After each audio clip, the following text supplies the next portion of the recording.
the story that came out of last night was that the Republican caucus, apparently half the caucus, gave a standing ovation to Marjorie Taylor Greene. It was reported. She, of course, is the Georgian congresswoman who, over the past couple of years, have done everything in addition to threaten to assassinate Nancy Pelosi, suggests that there's a cabal headed by the famous Jewish family, the Rothschilds, to operate a laser, which started the California forest fires.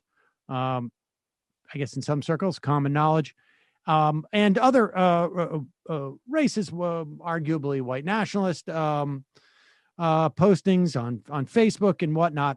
And the Republican caucus decided not to in any way show their displeasure with her. And instead, Kevin McCarthy came out last night and said, well, she said that's not representative of who she is. And all that stuff was said before she was elected to Congress, et cetera, et cetera, et cetera. I'm old enough to remember the multi-year investigations into the Clintons, their Whitewater stuff that happened, I think, over a decade before they got to the White House. Or how about President Obama's church attendance before entering the White House? That was another. Matter. But apparently, yes. Apparently their new standard is that whatever happens before you come into power, it just doesn't count, I guess. Does not count. And of course, her apology for those things was not public. So we really don't know what she said. That's certainly inconsistent with what her public remarks were leading up to that. They also, as a way of maintaining their unity of their caucus, voted to support Liz Cheney to remain in her position third in power in the Republican caucus. And so the Democrats, they have been making some hay of this. I, of course, would like them to tie this more into the Republicans themselves. But this is the way they're going about it. And they are taking a floor vote today, it's my understanding, to strip her from her committeeships. Here is Jim Jordan. And you'll remember Jim Jordan. He is the congressman from Ohio who is famous for having been a university wrestling coach who ignored the multiple approaches from his students to deal with an abusive doctor who was attempting to molest some of the wrestlers.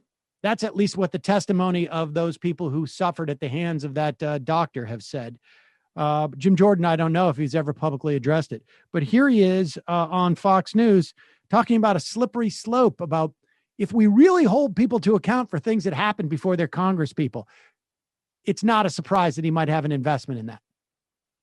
Republicans. So there are many members of your own party who are taking issue here. Let's take a quick break and listen to Karl Rove on this very issue, and we'll get your response, Congressman. If you believe that the Jews control a space laser that starts fires in Northern California, and that there's some unnamed high-ranking government official who's got a heretofore unknown security classification called Q, and all the nutty things that flow with that, you should be taken off the prestigious House Education and Labor Committee and confined to the dark recesses of the furthest building away from the House floor, and then let the voters decide in the next election. She is a problem for our party. Congressman, your response. No one's condoning the remarks that she made. I've not heard any Republicans say that those were appropriate. So that's not the issue. The issue is once this starts, tell me where it ends, Sandra. Where does it? Who's next? I mean, look, think of the cancel culture, Sandra. I said this on January 13th on the House floor during debate. I told the Democrats, if you guys keep going down this road, keep attacking people, their First Amendment free speech rights, where does it end? It won't stop with Republicans. It'll go to all of us. And 13 days later, what happened in California? Dianne Feinstein's elementary school's name was taken off. So this will never end. And if we don't stop it now, every single American's at risk. And that's what concerns me. Based on his connection to those molestation charges, maybe he's just trying to keep on Marjorie Taylor Greene's good side because she obviously has a connection with Q, who's rooting out all the pedophiles in government. He doesn't want to get on her bad side. I mean, that's a theory. I will also add that I have no problem with Dianne Feinstein's name coming off of a an elementary school. And I am quite sure that is not an infringement on anybody's First Amendment rights. I think you can easily say that, hey, when you cross into the territory of proposing the assassination of members of Congress, then I think it's probably appropriate for a party to say, hey, we're not going to put this person on a prestigious committee. I would say that is somewhere where I would, that would be the limiting principle. But these are what the Republicans want to do. This is who they are. The really important takeaway from this, and I don't know that many people in our audience really need to understand this, but for those that don't, there has been this narrative for over a decade that the Republicans' fever will break, that there are some specific bad elements of the Republican Party, but overall they or maybe they're beholden to their base, and they can't, we should feel bad for them because they're being held hostage. This is who the Republican Party is. They are not going to change. This was completely predictable. Even I wrote a book about this 15 years ago with Steve and Cheryl. It was supposed to be humorous, but the whole theme of it was, this is not your dad's Republican Party.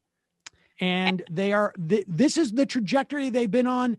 And you can see, you could hear it took a long time for the Never Trumpers to even accept the fact that, like, this was not a question of Trump is ruining their party. It's their party is growing Trump's, essentially. Exactly. I mean, and that was why the Lincoln Project was such an infuriating fantasy. And I have numbers to back this up. Axios poll, net favorability. Marjorie Taylor Greene has a +10 net favorability with Republicans and those leaning Republican.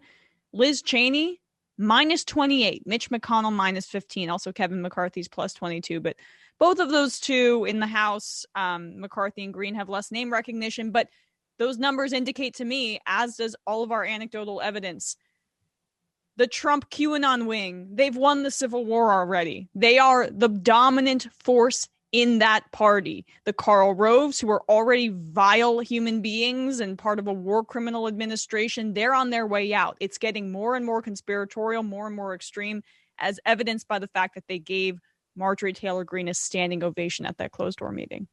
Indeed. All right, let's take a quick break. And when we come back, we'll be talking to Matt Stoller about how monopolies are slowing our vaccine rollout.